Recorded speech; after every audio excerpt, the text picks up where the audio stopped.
Salma, ni yadda nake gani kamar ba za a bari ki aure ni ba. Me yasa ka faɗa haka? Salma, saboda iyayenki masu kuɗi ne mana. Salma, Yadda, in dai wannan ne farko. Iyayena sun san darajar ɗa.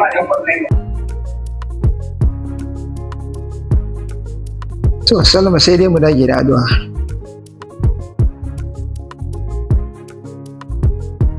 A dage da addu'a.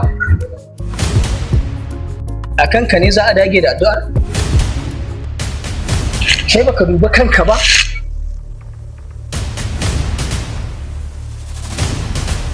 Lallai talakawa, ana cewa kuna da tsaurin rai, amma ban taɓa sani ba, sai yau. Don Allah, me yasa za ku yi haka? Ke? Da ke nake magana?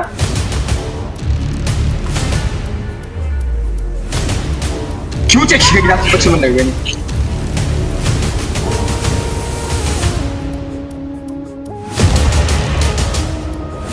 Kai kuma na dawo kanka.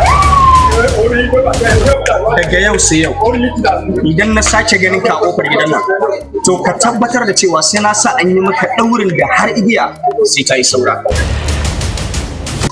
In Allah ya kai hakuri.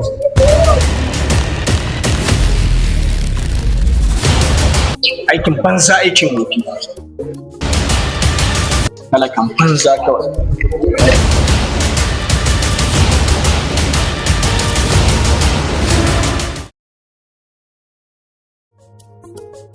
Hakika Sumayya, yan sami kyakkyawar tarbiyya a gida, wanda hakan yasa ba na tunani ko fargaba, balle da na san zabarki na matsayin abokiyar rayuwata.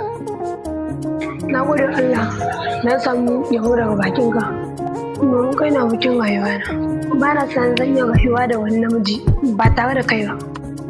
Sai dai ina son aure ka zo ka mai da ni bai ba a cikin gidanku, har ma cikin danginka.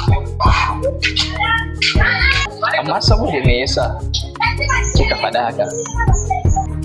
Abin da na faɗa haka, iyayenka masu hali ne, mu kuma talakawa ne. Sumayya, ina so ki fahimta, ni ba na daga cikin irin wayannan mutanen. Haka ne, na yadda, saboda bambancin da attajirai suke nuna a junansu ga talakawa. Karki damu, Sumayya. Insha Allahu babu wata matsala.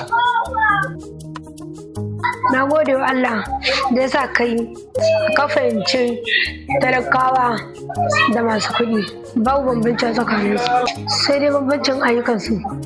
Karki damu, da arziki da talauci duk Allah ne yake yin su. Don haka yana so ki sa ranki cewa da talaka da mai kuɗi dukkaninsu bayan Allah ne. Don haka ba na ɗaya daga cikin masu wulaƙanta bayan Allah, domin kuwa ban san matsayin wani ba a wurin Ubangiji.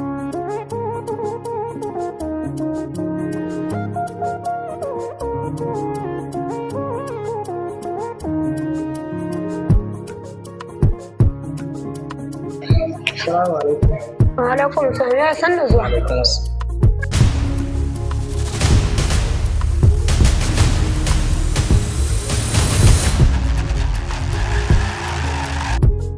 Ya idan saya. Ya, wannan shi nake maka magana a kansa.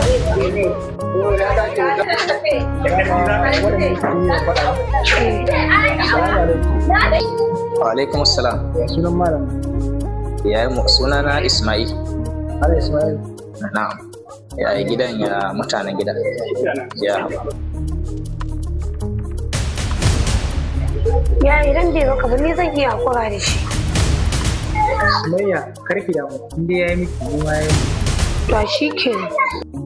Ke da abin da nake bukata kasance da mutum Allah da gode. saboda baka san da zai zama zuwa gobe. Shi kenan Malam Ismail ba matsala. Zan musu.